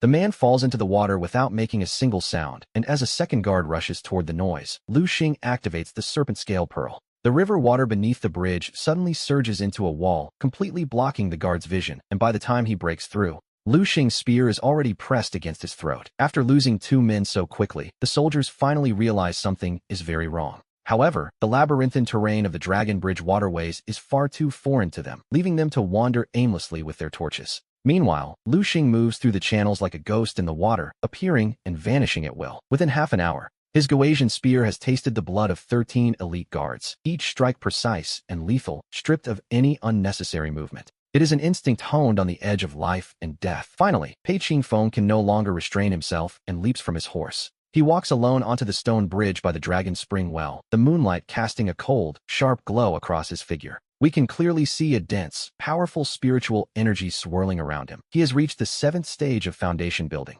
It seems Zuanjizi wasn't lying. After the mandate tablet shifted, Pei Qingfeng was indeed the first to reap the rewards. Standing atop the bridge, Pei Qingfeng raises a hand and strikes the water's surface with a devastating palm technique. The entire river channel recoils instantly, and the massive impact blasts Lu Xing out from his hiding spot beneath the bridge. He slams onto the stone slabs by the well, the metallic taste of blood filling his mouth as he struggles to breathe. His internal energy was already exhausted from the previous battles, and his 2nd stage cultivation feels utterly fragile against a 7th stage master. To be honest, he looks as vulnerable as a paper lantern before a storm. Pei Qingfeng looks down at him and strikes once more. The force hurls Lu Xing directly into the Dragon Spring Well, the wind whistling in his ears before the icy water swallows him whole. As the well water fills his nose and mouth, he desperately forces himself to sink deeper toward the very bottom. The underwater tunnel left by the great serpent he once killed is still there, and with his last ounce of strength, he swims inside. The current catches his battered body, dragging him through the narrow, dark passage, and he loses all track of time as he drifts. His consciousness begins to fade into a blur, and for a moment, it feels as though he might simply dissolve into this endless darkness. Just as Lu Xing begins to believe his end is certain, he feels his body suddenly lifted by a mysterious, unseen force. He collapses onto a freezing stone floor, gasping for air as he struggles to force his heavy eyelids open. We see him lying inside a small stone chamber with walls so smooth they look almost polished. It appears as though the room was carved out with a single, powerful blade, and in the center sits a solitary skeleton. The Taoist robes on the remains have long since decayed, leaving only a few tattered rags clinging to the white bone. Beside the skeleton lie a jade slip and a small vial, the slip engraved with 4 distinct, ancient characters. He crawls forward to reach it, and the moment his fingertips touch the jade, the mandate within him vibrates like a gale. Those 4 words seem to possess a strange magic, making his blood burn, the immortal vision of the floating world. As he stares at the characters, countless images flash through his mind like a fever dream. He thinks of the founding ancestor from 3,000 years ago, the one Yun Luo described as defying heaven itself. It turns out his legacy was hidden right here in this cave beneath the well, and Lu Xing grips the jade tightly. A faint, grim smile pulls at his cracked lips as he sits cross-legged before the silent remains of the master. He presses the jade slip to his forehead, allowing a massive tide of information to flood directly into his consciousness. This technique resonates perfectly with his mandate, almost as if it were designed specifically for him from the very beginning. The records state that this path requires no innate immortal fate, only the trials of the world and the tempering of treasures. He opens his eyes and looks toward the vial next to the skeleton, pulling the stopper out with a steady hand. A medicinal fragrance so thick it nearly feels solid wafts out, and in one breath, he prepares to consume the contents. To be honest, the requirements for this cultivation are brutal, demanding a lifetime of hardship rather than simple luck. We return to the vial in his hand, where the scent of ancient alchemy fills the small, cramped stone chamber. Inside the bottle are 3 milky white pills, each radiating a dense energy that promises to change everything. Golden patterns swirl across their surface. These are 10,000-year marrow pills, and a single one provides a millennium of luck. 3 pills mean 3,000 years of fortune. Lu Xing takes a deep breath and places the first pill into his mouth. The moment it reaches his stomach, his mandate reacts like a powder keg being ignited, exploding with sudden, violent force. 3 millennia of Taoist luck surge through his limbs like a bursting river, and we see his cultivation level begin to soar. He blasts through the 2nd, 3rd, 5th, and 7th stages, only slowing down once he reaches the peak of the 9th. He is now at the half-step golden core stage, with only a thin veil separating him from the true great Tao. Just as he prepares to push into the golden core realm, a faint glimmer of light flickers within the skull of the remains. A phantom image emerges from the bones, an old man with hair and a beard as white as snow and a kind face. Yet his eyes are as sharp as blades. The spirit does not speak, simply raising a hand to point at the chamber walls. Rows of text begin to manifest on the stone surfaces, and as Lu Xing reads them, his heart suddenly tightens. The flow of time in this cave is different from the world above. One day outside is an entire year within these walls. If he trains here for 10 years, only a single day will have passed outside. He stands frozen, stunned by this revelation. It seems this ancestor, the floating world master, was calculating even after death, knowing someone would eventually find this place. He knew his successor would need time, so he left this sanctuary. Lu Xing wastes not a moment and begins his bitter training. During the first year, he masters the dust-crossing sword technique, advancing from the 3rd stage all the way to the 7th. Every swing of his blade now commands the spiritual energy of heaven and earth, the sword light shining like silk. By the 3rd year, he has refined his spear technique to a transformative state, striking 36 times in a single breath. Each thrust is a masterpiece of precision, landing exactly on the same point with terrifying accuracy. In the 5th year, he masters every refinement method in the true manual of spiritual treasures, using the black snake pearl as a core. He refines 36 ordinary iron swords into flying blades, each moving as naturally as an extension of his own fingers. By the 7th year, Lu Xing begins the ambitious task of combining the dust-crossing sword technique with his flying blades. With 36 blades executing the technique at once, their power rivals a full-strength strike from a golden core cultivator. In the 9th year, his cultivation finally shatters the shackles of the half-step stage, and he officially enters the golden core realm. Though he is only at the initial stage, those 3 millennia of luck have provided him with a foundation of incredible depth. By the 10th year, he masters the first level of the floating world immortal manual, and his mandate fully awakens. A faint golden mark appears on his forehead, the unique and unmistakable sign of a floating world immortal. He stands and stretches his limbs. 10 years of bitter cultivation have transformed his body in truly fundamental ways. Every inch of muscle now ripples with explosive power as his body-tempering arts harmonize with the immortal manual. His physical strength is now comparable to a magical treasure. He bows deeply to the skeletal remains of the floating world master. After that, he takes the remaining 2 marrow pills and turns to leave the hidden cave dwelling behind. When he finally emerges from the bottom of the well, it is late at night, with moonlight shimmering across the water's surface. He takes a deep breath of the fresh air, feeling for a moment as though he has returned from another lifetime. Near the well, Pei Qingfeng's guards are still stationed, though 2 of them are huddled in a corner, fast asleep. They clearly assume he died at the bottom of the well long ago. Not wishing to wake them, he activates the black snake pearl. His form dissolves into a mist of water, drifting silently and invisibly out from the mouth of the well. The guards don't even notice a person passing right by them. He heads straight for Qianfeng Tower, the territory of the Turtle Mustache Society. This was the last place Xiaocheng was seen. We see that the guards at the tower have tripled since his last visit. But to a golden core cultivator, these mortal warriors are essentially invisible. He summons 3 of his flying blades. Without making a single sound, he takes down the 4 guards at the back door before they can even blink. He finds Xiaocheng locked in a secret underground chamber, covered in scars from what was clearly a brutal interrogation. Seeing his state, Lu Xing's eyes redden instantly. He releases him from the heavy iron chains and gives him a healing pill. After swallowing it, Xiaocheng recovers slightly and tells him in a raspy voice that Yun Luo has been taken to the altar of destiny. The situation is dire. The blood sacrifice is scheduled to take place in just 3 days. He clenches his fists so hard his nails dig into his palms. Between Xianjizi and Pei Qingfeng, there is a heavy debt to settle. He intends to settle that score, one person at a time. He leaves Xiaocheng to recover and changes into dark night traveling clothes. Alone, he arrives at the outskirts of the altar outside the city. It sits atop a barren mountain, surrounded by flickering torches. The light makes the entire hilltop as bright as day. We see him hiding in the shadows of a large tree, watching from afar.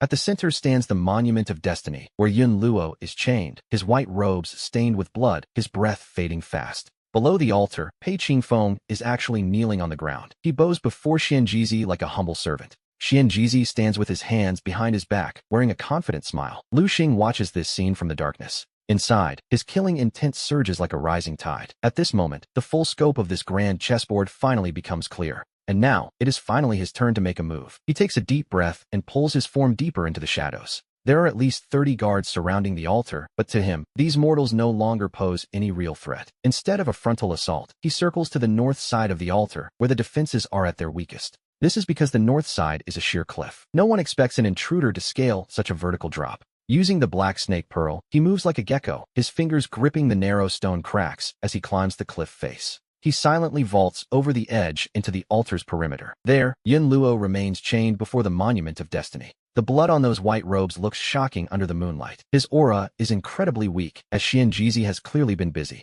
He has already drained a massive amount of essence for the sacrifice. Lu Xing suppresses the urge to rush in and observes the formation. Sure enough, beneath the surface of the altar, he spots the hidden array lines covered by a thin layer of sand. If he weren't already at the Golden Core stage, he wouldn't have noticed a thing. He quickly begins to circulate his immortal cultivation technique. The golden mark on his forehead grows warm as his true sight eye opens, and the world before him instantly transforms. Beneath the altar, a dense web of array patterns is revealed, every single line pointing toward the exact same direction. It is a heart-carving formation specifically designed for the Du clan's techniques. Once stepped upon, the trap is sprung. The array would forcibly drain one's inner energy. The more one struggles, the deeper they sink. Xianjizi certainly expected him to come. He also counted on Lu Xing using the Du clan's heart method to save the prisoner, but he overlooked one crucial detail. Our protagonist is no longer that lowly third-rank retainer he once was. To be honest, he's far more dangerous now. Instead of approaching by ground, he summons 36 flying swords, their blades reflecting a cold, murderous light under the moon. With a quick hand seal, the 36 swords unsheath simultaneously, streaking through the air like 36 bolts of silver lightning. They pierce directly into the array's nodes on the ground, causing the formation to shake violently as the patterns are severed. Blinding spiritual light erupts from the breaks. Xianjizi rushes out from a tent behind the altar, and the moment he sees Lu Xing, the composure on his face finally shatters for a brief second. He clearly never expected anyone to survive that well. Even less did he expect Lu Xing's cultivation to have reached the Golden Core stage, though his shock lasts only a single breath. His mid-stage Golden Core power explodes, sending a massive wave of spiritual pressure toward Lu Xing, who doesn't retreat an inch. The 36 swords return to form a defensive screen, blocking the pressure while his true sight eye works at full capacity. Every node of mana circulating within Xianjizi's body is now clearly visible to him. It's a bit like reading an open book. He unleashes the 7th form of the Du clan's sword art, and the 36 flying swords instantly shift their trajectories in unison. Each blade strikes with surgical precision, targeting the weakest points in Xianjizi's flow of spiritual power. The villain's techniques are interrupted before they can even form, forcing the chaotic energy back into his own body and making him stumble. Xianjizi's face turns pale with rage. He clearly didn't expect to be suppressed by someone with a lower cultivation level. Xianjizi strikes the ground with both hands, causing the earth around the altar to explode as dozens of dark, shadowy mists surge from below. These mists transform into hideous ghostly claws reaching for Lu Xing, but our protagonist doesn't even flinch or try to dodge. His true sight eye is already pierced through the weaknesses of these spectral hands, and he commands 3 flying swords to break from the formation. They pierce the core of the ghostly claws at precise angles, causing the dark energy to instantly dissipate into a shower of fading light. Meanwhile, Pei Qingfeng had been hiding behind the altar watching the battle, but at this moment, he can no longer contain himself and rushes out. He grips a long sword swirling with spiritual energy, lunging forward to stab Lu Xing in the back while he is distracted. To be honest, a sneak attack from a mere Foundation establishment cultivator is child's play to a Golden Core master. Lu Xing doesn't even turn around. Instead, he simply thrusts his spear backward, a weapon he has spent 10 years of bitter cultivation refining to perfection. And here, in episode 84, we see that this single spear thrust is as fast as a bolt of lightning. The tip of the spear accurately knocks Pei Qingfeng's sword away, and without losing momentum, the shaft slams heavily into his chest. Pei Qingfeng lets out a miserable scream as he is sent flying backward, crashing violently into the pool of blood beside the altar. The pool is filled with the foul blood and remains of demonic beasts that Xianjizi had been using for his dark rituals. As Pei Qingfeng struggles in the pool, the corrupted blood begins to corrode his skin, turning his flesh into a bloody, unrecognizable mess. Lu Xing casts a cold, indifferent glance at the wailing man before turning his gaze back to press his advantage against Xianjizi. The 36 flying swords shift their formation once again, as the 8th form of the Du clan sword art begins to gather its deadly power. A flicker of madness crosses Xianjizi's eyes. He suddenly spins around and lunges toward the Destiny Tablet, slamming his palm against it. The seals on the surface of the Destiny Tablet are instantly detonated, releasing a world-shattering blast of spiritual light from within the stone. Lu Xing's pupils shrink as he realizes this strike is powerful enough to level the entire mountaintop, and there is no time to retreat. He can only push his flying swords to their limit, creating layer upon layer of defensive barriers just as the blinding light begins to swallow him. But then, at the very last second, a white figure suddenly appears and stands directly in front of him. We see that Yunluo has somehow broken free from his chains, spreading his arms as the very last of his spiritual light begins to glow. He manages to manifest a thin protective shield around both of them, just as the explosive shockwave slams into the barrier. Yunluo's body trembles violently and blood spills from the corner of his mouth, yet he grits his teeth and refuses to let go. He doesn't retreat a single step, and as the aftershocks finally fade and the shield shatters, his limp body falls into Lu Xing's arms. The Destiny Tablet has been completely destroyed, its fragments now nothing more than debris scattered across the ground. Xianjizi has already used the chaotic explosion to make his escape, leaving Lu Xing kneeling on the ground, cradling the fading Yunluo. Yunluo's breath is as fragile as a thread that could snap at any moment, while in the blood pool, Pei Qingfeng's wails finally grow silent. But Lu Xing has no interest in him. He only watches as Yunluo struggles to open his eyes while leaning against his chest. Those once clear eyes are now dim and lifeless, and in a voice barely above a whisper, he asks why Lu Xing would bother saving him. He reminds Lu Xing that it was he who originally stole his destiny, but our protagonist only looks down at the man in his arms. And for the first time, Lu Xing offers a smile that is entirely free of calculation or hidden agendas. We now enter the narrative of the 14th life, where the truth of their connection is finally laid bare. That natal immortal pill allowed Lu Xing to live past the age of 30. Without it, he would have perished 5 years ago. Because of that pill, he owed Yunluo a life, and now he is simply returning the favor as Yunluo drifts into a deep sleep. He carries him out of the altar ruins, while behind them, a golden spiritual spring begins to gush from beneath the shattered Destiny Tablet.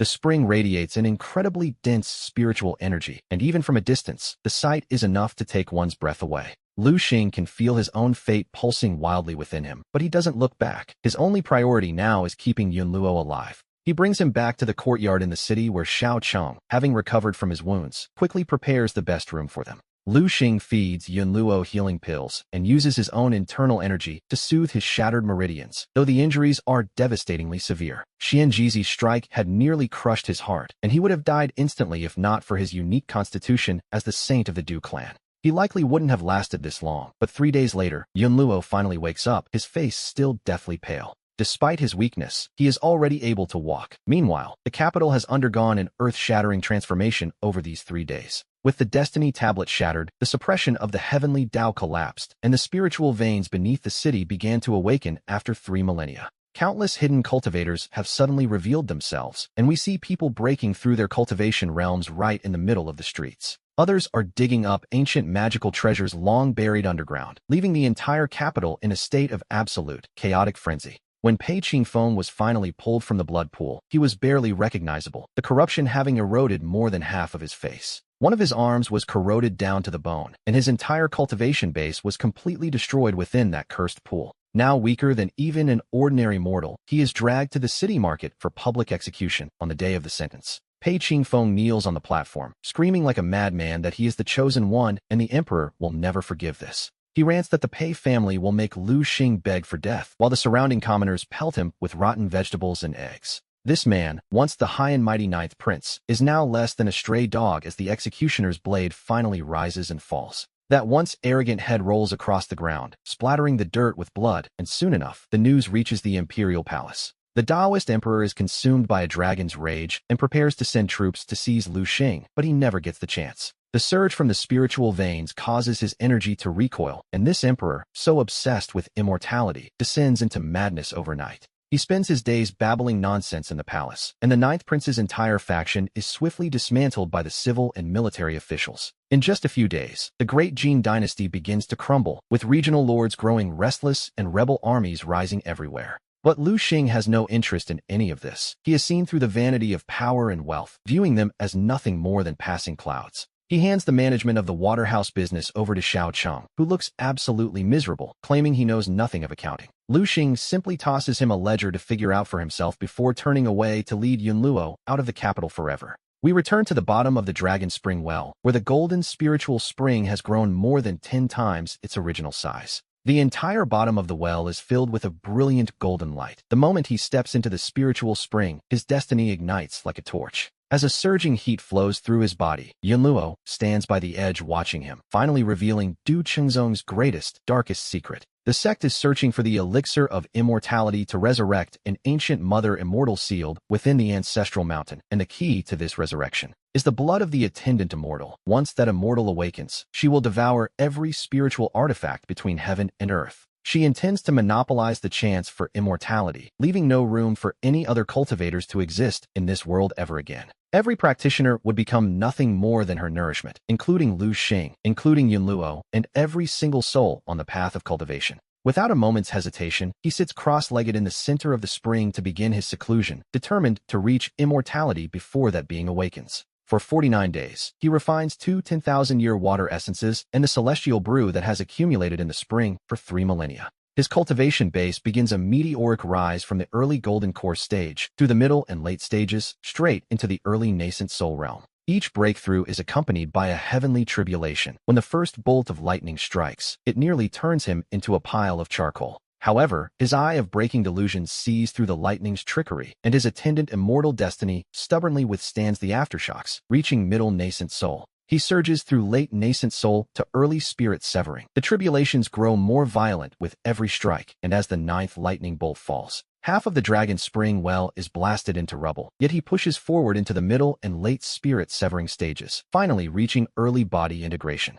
The golden light in the spring begins to dim, but his cultivation is like a wild horse breaking its reins, racing into the middle body integration stage. Through late body integration to early great perfection, the spring is nearly dry as the final wisp of golden light sinks into the space between his brows. He crosses through the middle and late great perfection stages to reach the tribulation transcendent stage, just as the final, ultimate heavenly trial descends. It is a single strike formed by 81 bolts of heavenly lightning, a force powerful enough to level an entire city to the ground. He doesn't even try to dodge. His eye of breaking delusion sees every single hidden trick within the lightning tribulation with perfect clarity. With the attendant immortal destiny circulating wildly within him, he raises his hand and strikes with the 9th style of the Duchin sword art. 36 flying arrows transform into a magnificent rainbow of swords, meeting the heavenly lightning in a direct, earth-shaking collision. The shockwave from the explosion shatters the stone walls at the bottom of the well, while Yunluo remains on guard by the spring for 49 days.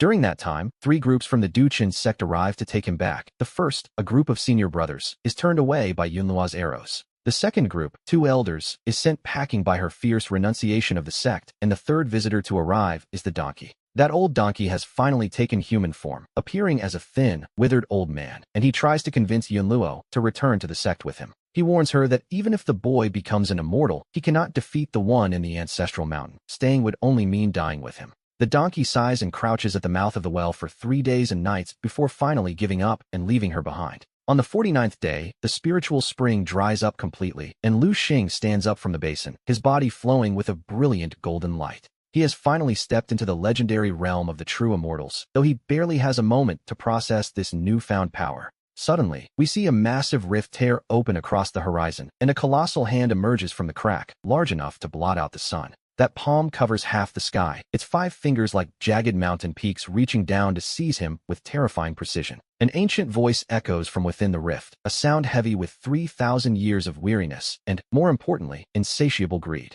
The voice rings through every corner of heaven and earth, declaring that after 3 millennia, the blood of the attendant immortal has finally arrived. He looks up at the widening gap in the sky as the hand descends, its fingers looming over the landscape like massive, immovable pillars. Each finger is wrapped in spiritual energy so dense it has turned pitch black, and even before the hand makes contact, the pressure is unbearable. The sheer force of the wind shatters the rocks surrounding the dragon's spring well, forcing him to grab Yunluo and retreat instantly. Pushing his true immortal cultivation to its absolute limit, his body transforms into a streak of golden light, covering miles in a single breath. However, the hand is faster. As the fingers begin to close, an irresistible suction locks onto him, pinning him firmly in place. Perfected Taishu steps out from the rift, his entire form shrouded in a dark, ominous spiritual light that leaves his features blurred and indistinct. Only his eyes are visible, piercingly bright and devoid of pupils, containing nothing but 2 flames that have burned for 3,000 years. When he speaks, the sound seems to rise from the deepest depths of the earth, carrying that same ancient weight of time and hunger.